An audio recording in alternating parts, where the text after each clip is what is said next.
name is Fresh. We call me Fresh Mija. I'm from Resource Africa. It's an NGO, it's a local NGO that is focusing on natural resource management, but then specifically in terms of community.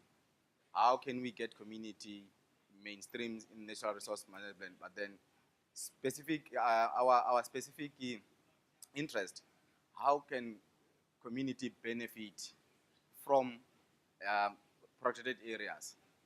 So what happened is that the picture behind me represent a scenario. I would imagine that it probably be the same situation in most countries. In South Africa, this is the situation. We've got in the middle there a protected area, a viable. In this particular case, the project that I'm working on is within the Kruger National Park. I must indicate that there is money that is coming through. There's revenue taking place. There's a business transaction. There's game drive vehicle, tourists coming in and out, sleeping in there, and so on. There is money at the end of the day being generated in this protected area. But then that particular money, large percentage of it does not remain with the communities who are affected. It goes somewhere else. Communities on the left of this picture. So there are benefits, but it's just not necessarily going to the locals. Communities on your left of the screen represent the minority group in our country. These are the white people. These are international people outside of our country who are benefiting by and large. So what we said is that we went on the ground. Why don't we start by looking at areas where we have control over? We engaged with our protected areas. As Resource Africa, we partnered with the Protected Areas Authority.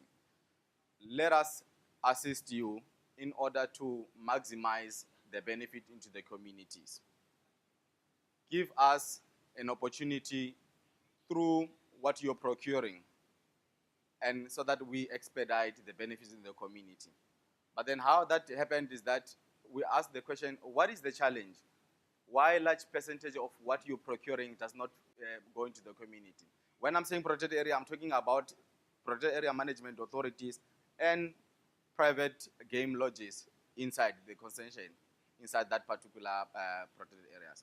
What we did is that through this partnership, we went around 30 protected areas in South Africa, where we identify, we created a database of what they're buying, from the pen, uniform, the food that they eat, you name, the list is endless. I can mention up until tomorrow. How much, tell us out of the list that we created in these protected areas, out of the 30 protected areas, give us the viable one, the one that you want to give to the community. The issue from the protected areas in our understanding is that, you know what, we want to assist the communities, just that we have no idea sometimes where we can find these small businesses. We don't have the capacity and resources to be combing the ground in the community areas, which is where we came in. We ran around looking for this list of communities. Ultimately, what we did is that we gave them a database of small businesses around them. There they are. Please procure from them. That's just what we did. It went well for a while. Communities were being procured here and there. It was a fair progress that took place. However, we hit a deadlock. Basically, what happened is that we find a situation whereby a particular SMME and the private game lodge saying, they're calling to secure, to procure goods. There's no answer. The phone is not going there. The person does not pitch. But then, you see, ultimately the challenge was that it was the business management, the capacity of the communities, in some cases, where the challenge was. So, this is a graph that, I'm trying to showcase that, just not become a typical NGO, so that I appear as if I'm a mathematician or economist. essentially what we're trying to do here is that how about we start small in terms of a transitional approach whereby we start small in terms of the small percentages of what you're procuring so that we go throughout the graph so that, up until 75%, but then this is a transitional plan over a long time. This is the challenge that I was talking about, is that the community, small businesses had a challenge in terms of their capacity. So what we did at this particular moment is that we partnered with funding agencies in order to train the communities.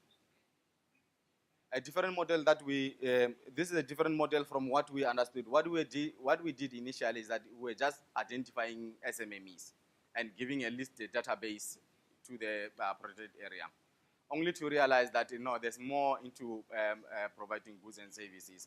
There's issues of capacity. And then we secured a partnership with the likes of the Jobs Fund. It's a government program that is funding initiative in order to create local jobs within the communities. I'm talking to you as we speak. This is the end of the first year of this pilot project focusing in Kruger National Park, where we training these communities in business. When I said we, I don't mean Resource Africa. We partner, we use the money to get business experts to train these communities, both in business management, and also mentorship and training on the job. What happened is that the difference between the model that we're using initially and this structured model of training the communities, as you know, in terms of the outcome, it has been vast. The results of this particular initiative is that we've found that the lady in front with the brown uniform represent an official from Kruger National Park. The lady behind her with a white shirt is the manager of the private game lodge inside there. These people came in here after our training, after both business management and technical training. They came to procure from these communities. I'm talking, as we speak, we've got the local SMME that we have trained. They have got short, long-term contract with the Kruger National Park. We started with 100 SMMEs in year one, and a lot of jobs have been created. At least 3 jobs has been created per an SMME. But then, what are we learning from this particular case? Is that if you partner with a protected area agency, one of the lessons that we have learned. A partnership, it means, Resource Africa going into the CEO of the protected area agency, entering into an MOU that we want to assist your park. However, the challenge is that the CEO is not the one that is actually procuring.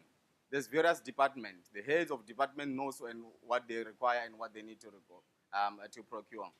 It has been a challenge whereby we find ourselves needing to navigate in order to also convince the head of departments to procure from the local communities. I think in